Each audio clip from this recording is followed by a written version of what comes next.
તો નમસ્કાર વિદ્યાર્થી મિત્રો, સ્વાગત છે તમારું અમારી ટચ ગુજરાત યુટ્યુબ ચેનલના એક નવા વિડીયોમાં। મિત્રો, ગુજરાતમાં અત્યારે કાયમી શિક્ષકોની ખૂબ જ મોટી ભરતી પ્રક્રિયા જે છે ચાલી રહી છે, જે અંતર્ગત ધોરણ 11 ને 12ની જે છે ભરતી પ્રક્રિયા ઓલરેડી પૂરી થઈ ગઈ છે। એમને જે છે નિમણૂક પત્ર આપવાની કામગીરી જે છે તારીખ 3 અને તારીખ 8ના રદ જે છે રાખવામાં આવેલી છે।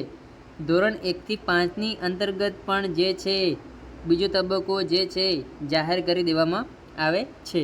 ધોરણ 6 થી 8 માટે જે છે FML આવવાનું હજુ સુધી બાકી છે અને ધોરણ 9 અને 10ની અંદર પ્રોવિઝનલ મેરિટ લિસ્ટ 2 અને શાળા પસંદગી ક્યારે આપવામાં આવશે તેની વિશેની વાત આપણે આજના આ વિડીયોની અંદર કરવાના છીએ। મિત્રો, ટચ ગુજરાતી યુટ્યુબ ચેનલ દ્વારા તમને શિક્ષક ભરતીની તમામ માહિતી સૌ પ્રથમ અને સચોટ રીતે પૂરી પાડવામાં આવે છે। ભવિષ્યમાં આવી તમામ માહિતી મેળવવા માટે ચેનલને અત્યારે સબસ્ક્રાઈબ કરી બેલ નોટિફિકેશન ઓન રાખજો, જેથી કરી તમે અહીંયા એક જોઈ શકો છો, ગુજરાતમાં કાયમી શિક્ષકોની ભરતી અંગે મોટા સમાચાર। શિક્ષણ સહાયક ભરતી ધોરણ 9 અને 10 PML 2 શાળા પસંદગી। શિક્ષણ સહાયક ધોરણ 9 અને 10 PML 2 અને શાળા પસંદગી અંગે જે છે આપણે આજના આ વિડીયોની અંદર જોવાના છીએ। તો સૌ પ્રથમ જે છે તમે એક આ ટ્વીટ છે એ વાંચી લો। બરાબર ચાલે છે તો 15 જુલાઈ સુધીમાં ધોરણ 9 અને 10 માધ્યમિકમાં ભરતી પૂર્ણ થઈ શકે છે। તો જો વધુ પરફેક્ટ ચાલે તો ધોરણ 9 અને 10ની જે છે કાયમી શિક્ષકોની ભરતી જે છે 15 જુલાઈ સુધીમાં પૂરી થઈ શકે છે, એમ જે છે એ બધા ટ્વીટ દ્વારા જણાવવામાં આવેલું છે।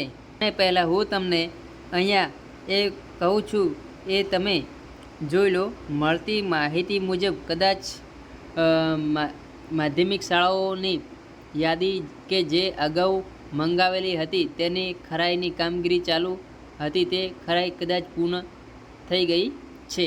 આવનાર 2-4 દિવસમાં માધ્યમિક શાળાઓની યાદી આવી શકે તેવી સંભાવના વર્તાઈ રહી છે।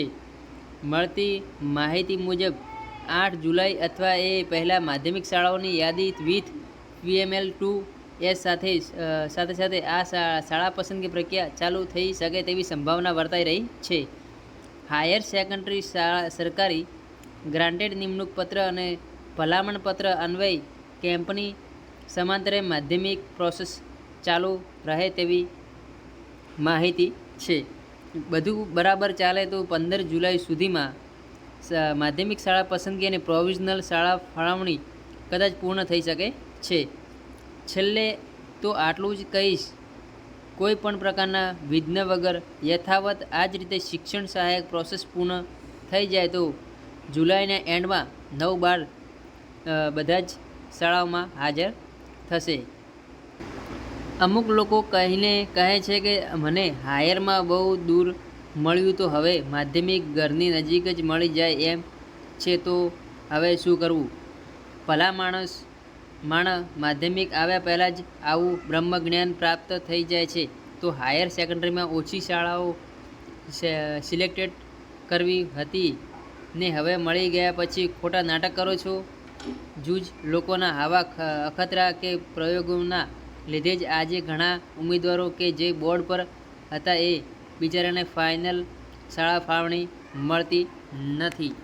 તો તમે તમામ લોકોને હું એવું કહું છું કે જો તમને કોઈ એક જગ્યાએ મળી ગયું અને ધોરણ 11 થી 12ની અંદર સરકારી અથવા ગ્રાન્ટેડ જે છે તમારું જોતું હતું એ મળી ગયું છે, તો તમે જે છે પ્લીઝ 9 થી 10 જે 9 થી 10ની અંદર આવશો નહીં, 9 અને 10ની અંદર આવશો નહીં।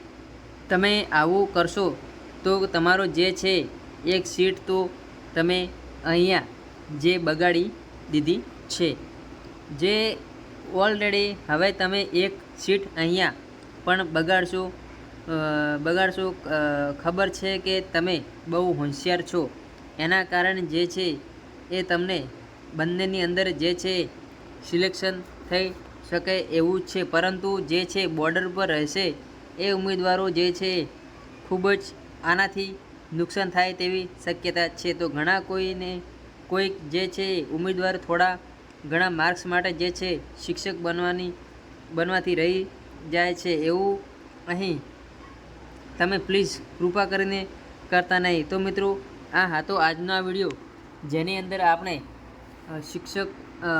શિક્ષણ સહાયક ભરતી અંગે જે છે મોટા સમાચાર હતા એના વિશેની વાત કરી છે. તો ફરી મળીશું નવા વિડીયોમાં. જય હિન્દ, જય ભારત, જય વંદે માતરમ.